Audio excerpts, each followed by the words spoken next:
Okay, testing. 1, 2, 3, 4, 5. 1, 2, 3, 4, 5. Okay. Welcome to another episode of Khemi Gets Cozy.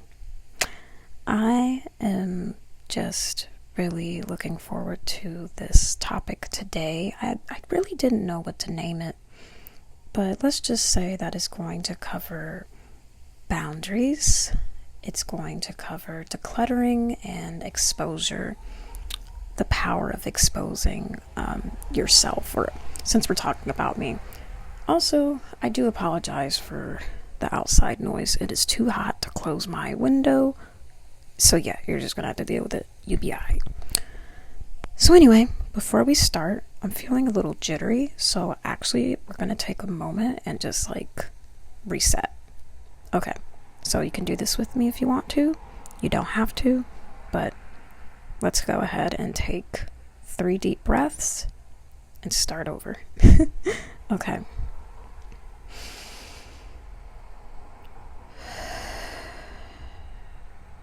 That's 1.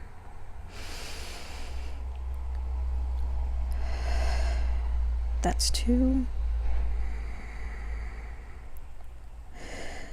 That's 3. Okay, let's get started. So,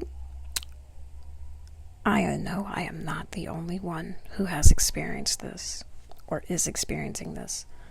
As of late, probably as of this week, my phone storage has been letting me know, hey girl, your shit is too full. You need to get some things off this phone. You need to clean your shit out. And,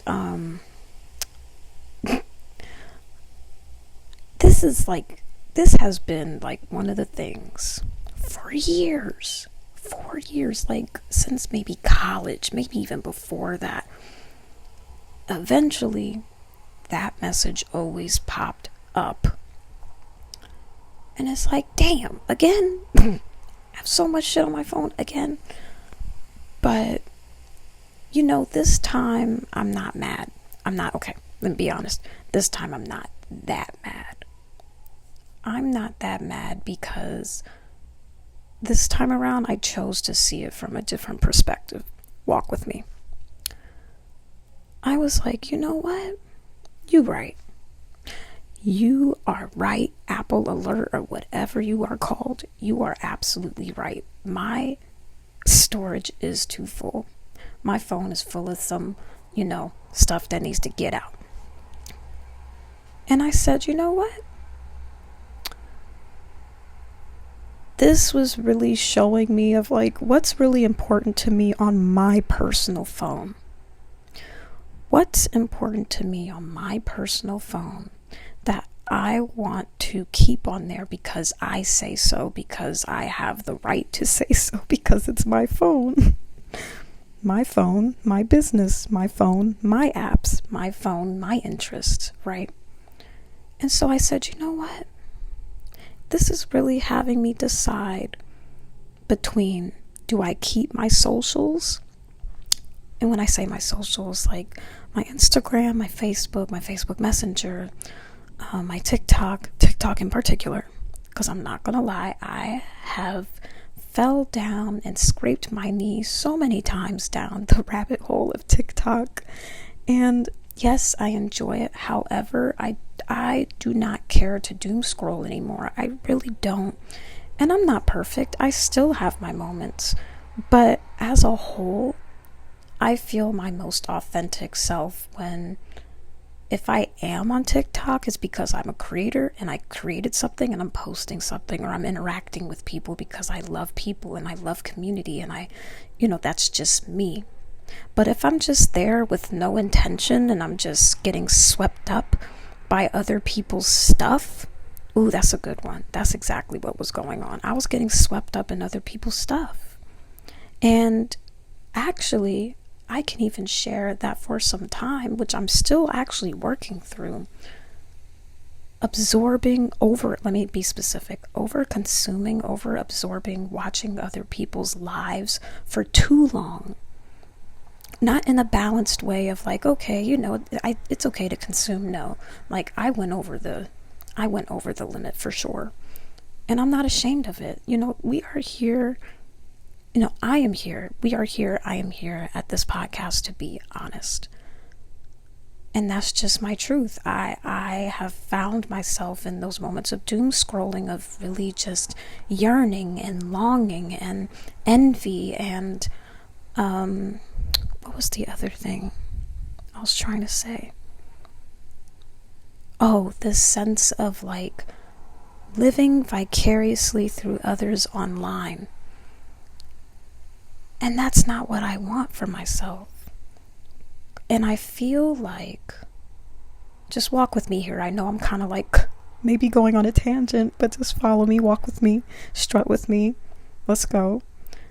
I feel like that connects to what I was also getting tired of, which was feeling like, dang, it's like I'm not even the main character of my own life.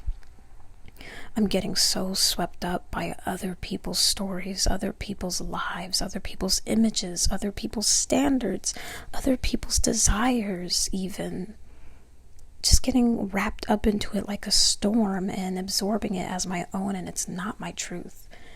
And, this week in particular, I actually took a step back from specifically TikTok because that's the number one that, like, is basically the kryptonite sometimes. Not all the time. I've gotten way better with my boundaries with it. But yeah, that YouTube has been an exception for me. It feels like a different space, but I still do my best to regulate my boundaries with myself there, to not get so wrapped up again in the noise and other people's noise. And so what I was trying to say was, yes, phone, you're right. My storage is full. We do need to make space. And you know who we need to make space for? Me. It's time for me to make more space for me. And so the bigger picture that I was seeing from that alert that I got on my phone today, yesterday, the other day, this week, was like, either I could keep, with the little space that I do have on my phone that's left, I could keep my Instagram on there. I could keep my TikTok on there. I could keep my Facebook and my Facebook Messenger on there and just have the noise and have the over consuming and, all the stuff we just discussed. Or I could take that stuff off, get my break in, but also let's just keep GarageBand. Let's keep Canva. Let's keep my voice memos. Let's keep LumaFusion, something that I use to actually post these podcast episodes and future stuff. Why not keep the things that matter to me, that are about me? And this is not in a narcissistic type of way. This is more of like, I am choosing me because in choosing me, everything else gets to choose me. And it just felt so powerful to really see it from that point of view of like, okay, I'm really committed to this for myself. I'm really, really committed to having a stronger boundary and discipline with myself when it comes to social media, because I am grateful for social media. Matter of fact, I actually have the job that I have, today, which I will not disclose. I have the job that I have today because I spoke up on my social media, because I showed who I was, and because not only that, I showed my vulnerability. I said, I need help. I don't know what I'm doing, and, I just need help. And, I followed the steps, whatever I needed to do on my end, and here we are, now employed. So, and also through social media, I was able to somebody slid into my DMs to give me info about, hey, come out to this bachata class, come out to this bachata event. And I always want to do bachata. Boom. So it's like, I don't really have a gripe with social media as much, because as of late, those things that were my heart's desires or something I needed practically like a job, it helped me. And I will not take social media away I will not discredit it. That's what I meant to say. I will not discredit it. But what I will say is that I don't care to keep being in a certain state that I was in when I was super depressed, super down on myself, super envious, super comparing myself, super hater energy. I'm good on that. So, hey, do your thing, but like, I don't care to get so sucked up into the doom scrolling as often. Again, I'm human. I know I have, moments here and there, but for the most part, it was like, you know what? Yeah, that phone storage is full. It's time to declutter. Exposure. That's what I wanted to talk about. So with the job that I have, it's in the line of customer service. And where I am around all types of different kinds of people, different kinds of generations, folks that English is not their first language, people of different sizes, colors, whatever. And I love it. I love it so much. And that's what I actually really do appreciate about my job. It's because I see all types of walks of life. And they're all coming in with something right before they come through the door, before I help them. And the exposure that I'm getting to normalizing seeing different people every single day, or whatever days I'm working, has really done something to my psyche. I don't know, it's done something to me. Like it's I don't know, I think it could actually tie into my inner child, because I actually grew up around a very diverse, I've always grown up in diverse neighborhoods. I've always been around different kinds of kids, mixed families, single parent families. I've always been around different kinds of folk. And I guess you could say at the job, it like really helps my inner child, because it feels at home in a positive way. And so continuing to be exposed to them really helps me further sympathize or even empathize, but also it shows me just how, connected we really are, and really wanting to focus on how much we are similar rather than different. And the differences are beautiful, fine. And sometimes they're kind of ugly. I mean, let's just be honest. But at the end of the day, I have blood in me, you have blood in me, we're all human. I'm not going to go further into that conversation because I don't feel like it, but it still ties into what I'm talking about. But not only that, I love travel. That is one of my passions. I've always wanted to travel since I was a child. And I wanted to just be a travelista, honestly. Actually, one of my original childhood dreams was actually being a traveling food critic. If y'all have watched like Bizarre Food, I don't remember the guy's name, but like on Discovery or Food Network, I wanted to be that guy, basically, or something to that effect. And so when I'm at my job, in my customer service driven job, and I'm dealing with customers from different backgrounds, I also get the exposure of them telling me where they're going in regards to travel.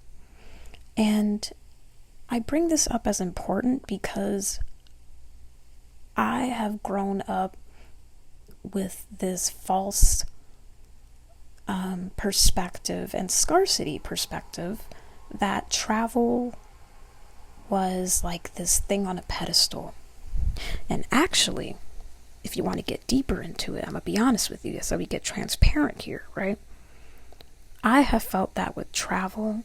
I have felt that with dancing at a point, except dancing is no longer on the pedestal. It's no longer there, so that's off the list. But travel was dancing at a point. Modeling, when I wanted to get into it. But also romantic relationship. I don't know when that epiphany came to me, and it doesn't really matter, but those were like the top things where I was like, oh, it's just so high up. It's just so far. It's just like, oh, like it's one of those once in the blue moon, like it takes a miracle. And it's like, that's not true. And so being at this job, being exposed to people that have these travel experiences and stories is helping to normalize, for one, travel being a topic of discussion around me more often.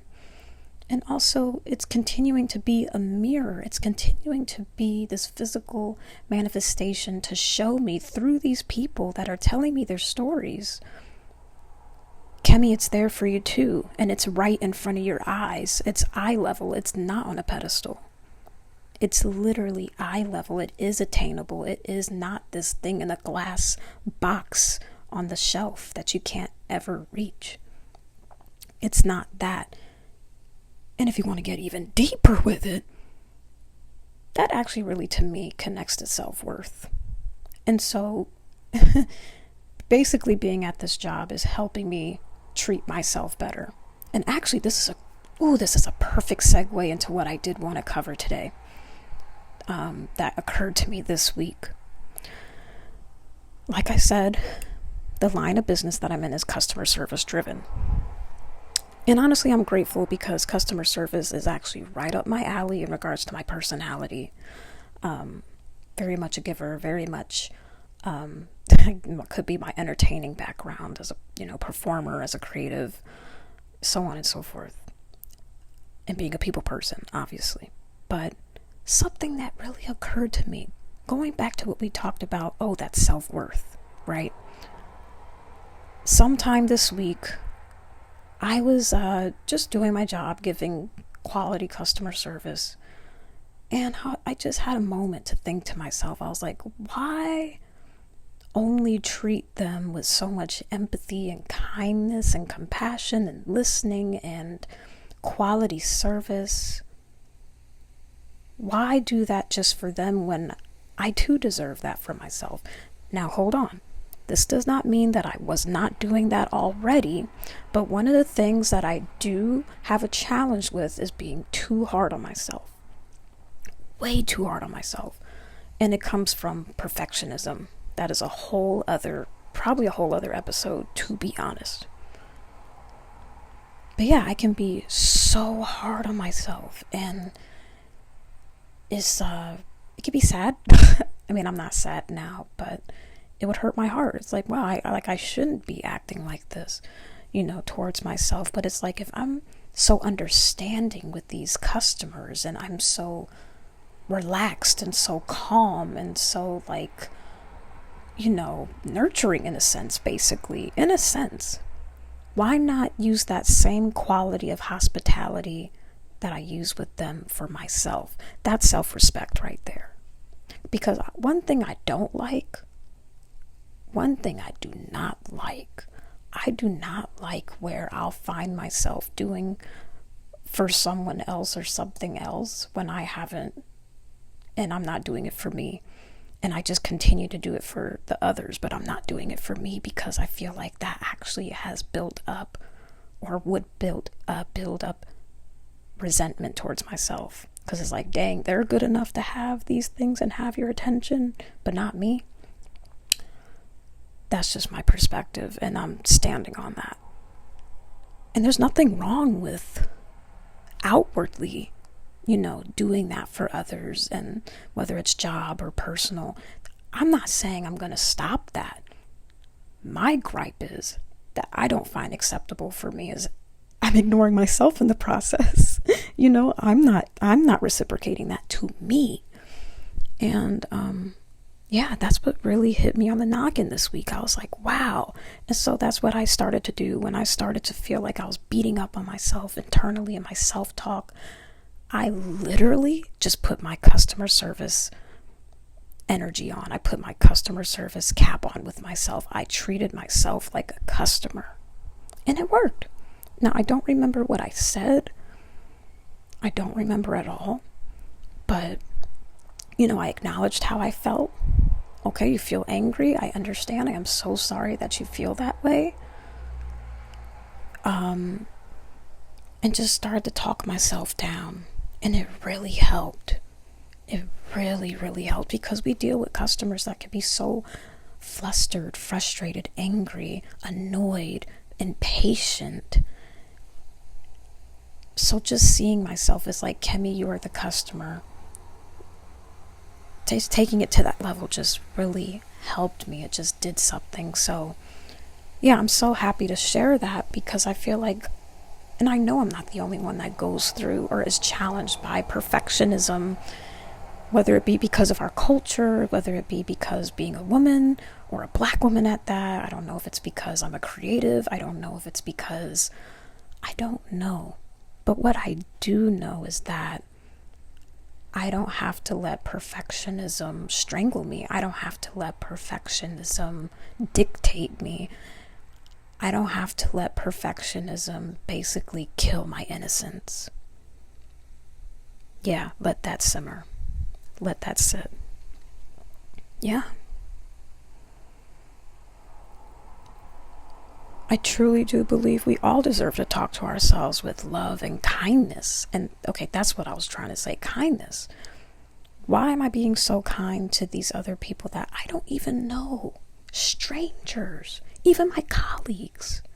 Being so kind to everyone else but me. That's not okay with me. And again, this is not saying that, oh, Khemi was just not kind to herself at all before this. No. No, not that.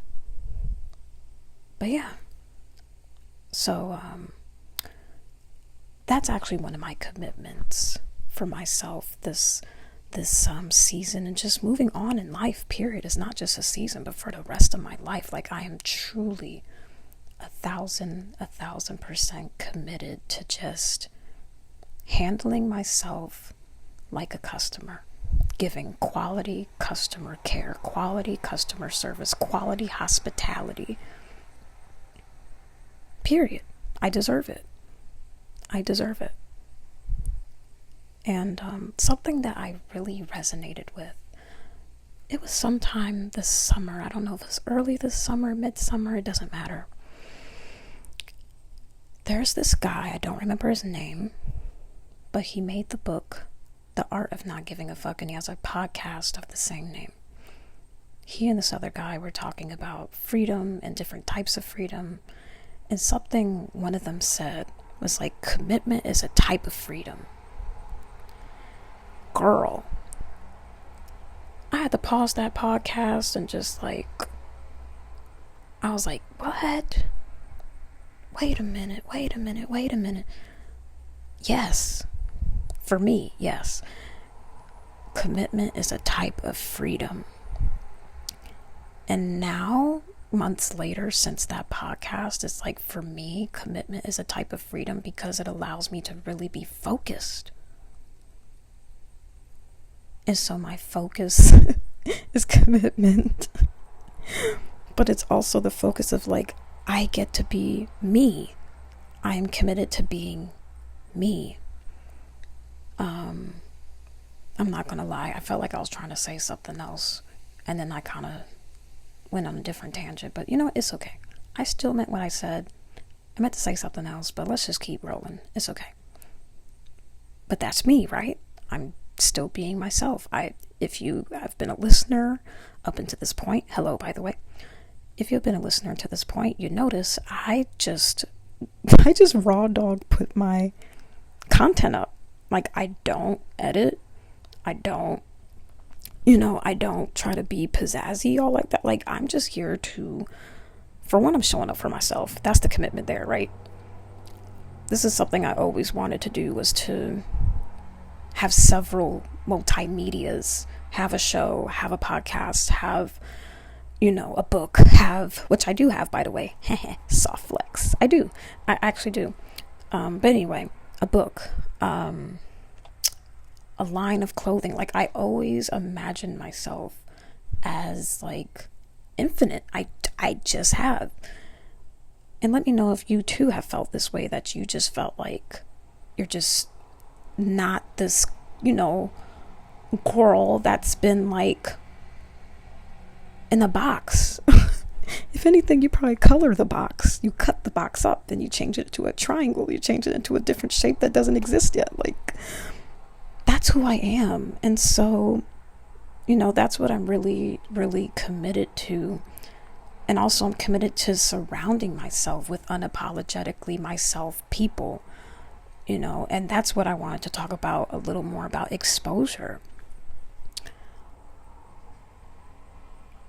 Putting myself in physical places, like where I work, to open my horizons, to explore and see who I am in these other spaces that I never been to before, around new people I haven't been to before, not been to, new people I haven't, been around till now,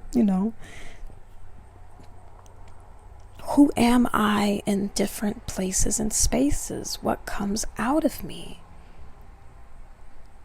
That's exciting to me. Just going around and exposing. And that's why I'm really passionate about travel. And something I do look forward to is like when I am on my travels, just like getting my video clips and being able to like share it on my share it as content in my own way, and all that kind of stuff. But like, yeah, it's like it's something about exposure just really resonates with me. Just like when I went to bachata, just being in the space of other creatives, community. That's actually, I just answered that, just community. Exposure leading to community. And I'm just glad that I listened to myself, my higher self, and I followed my plan, my heart's desired plan, rather than my mood. Now this I wasn't expecting to share, but we're kind of just going off the riff at this point. What I mean by that is the first day that I was going to bachata class some weeks ago, which I probably mentioned in, was it episode 2? Either way, anyway, doesn't matter. I was not about to go. I was only not about to go because I was making excuses and I was like, oh, I'm tired, It was my mood. It was just the mood of the moment.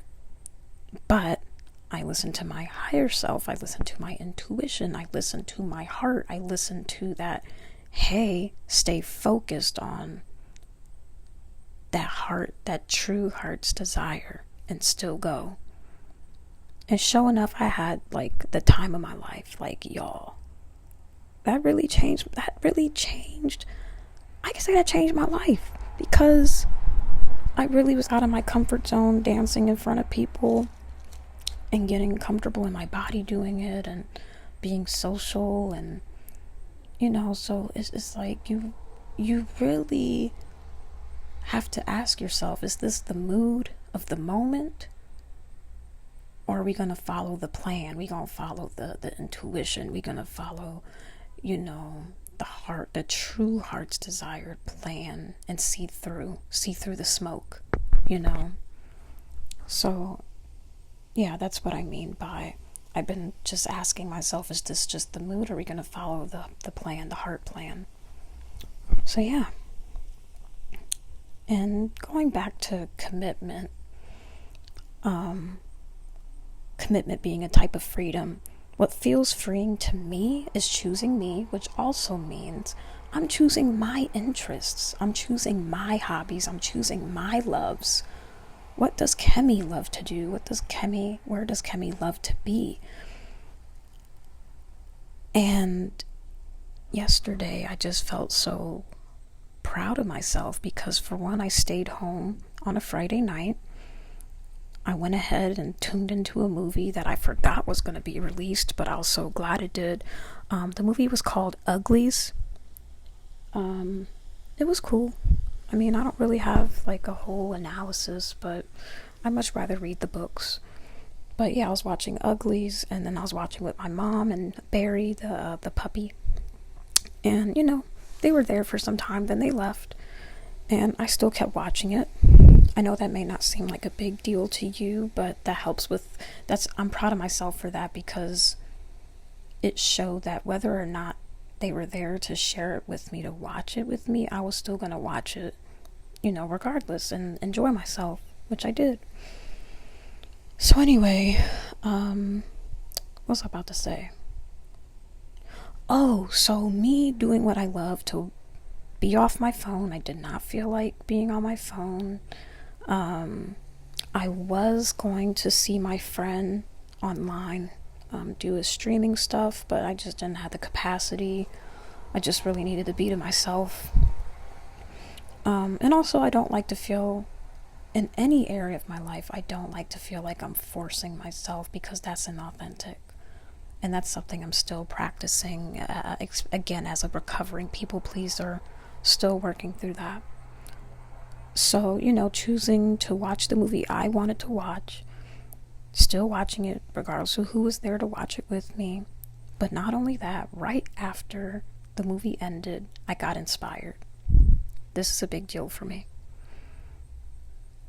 After 2 years since I touched it, I actually went back to a draft that I've been writing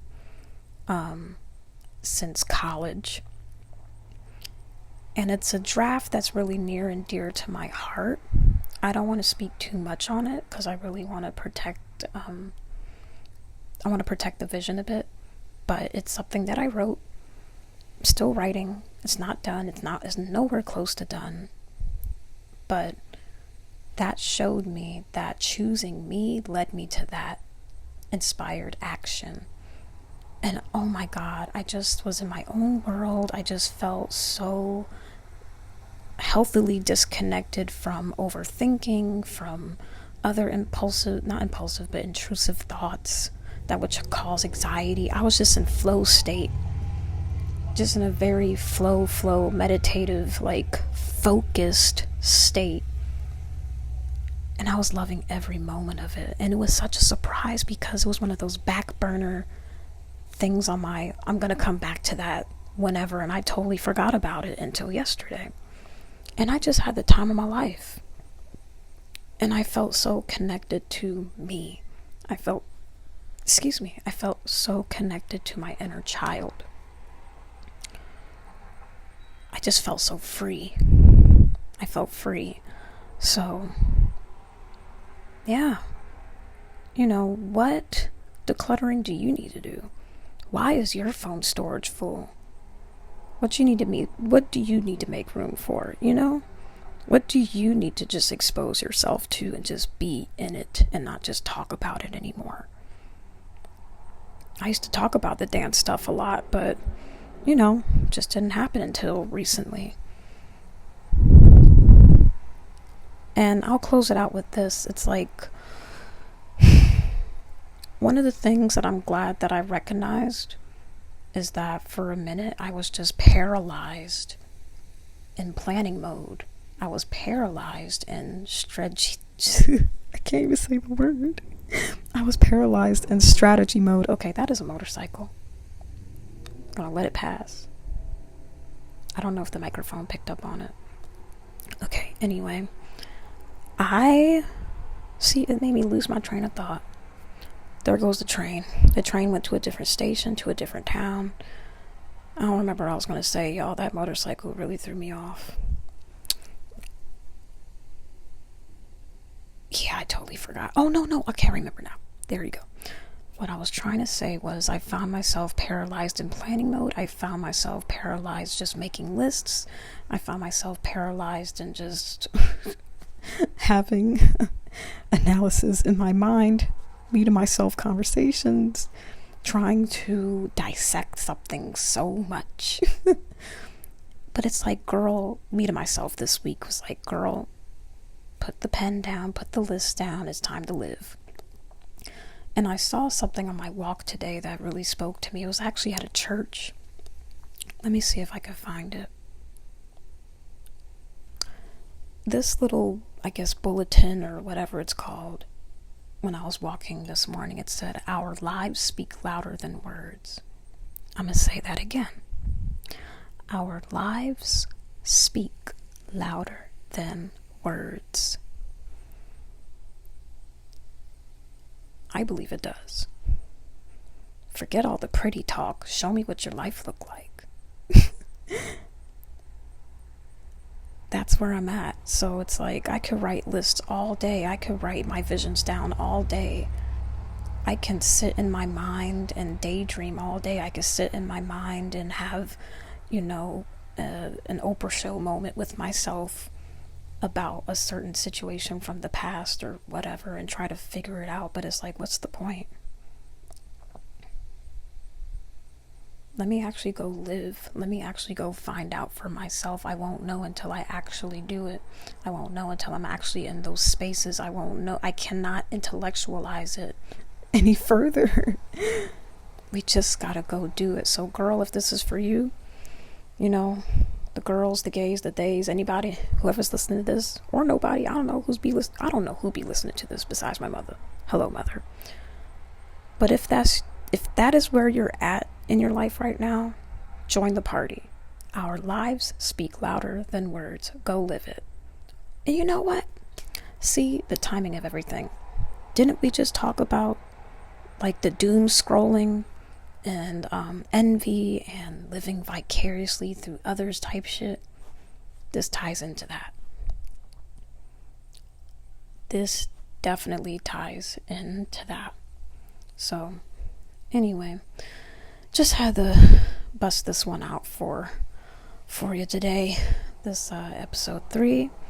I look forward to more, and something I'm actually looking forward to is creating on my YouTube. I was already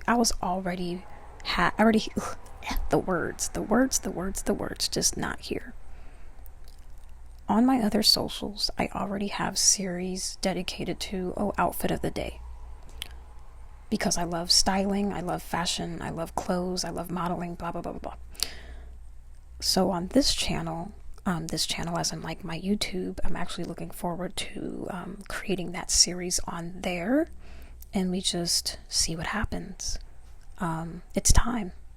This was one of those things where it's clear as day. It's time. No longer going to sit on a piece of paper. Like, it's time. So look forward to that. And tune in if you want to. And yeah. Well, with that said, everybody, thank you for listening. And I'm going to say it again. Our lives speak louder than words.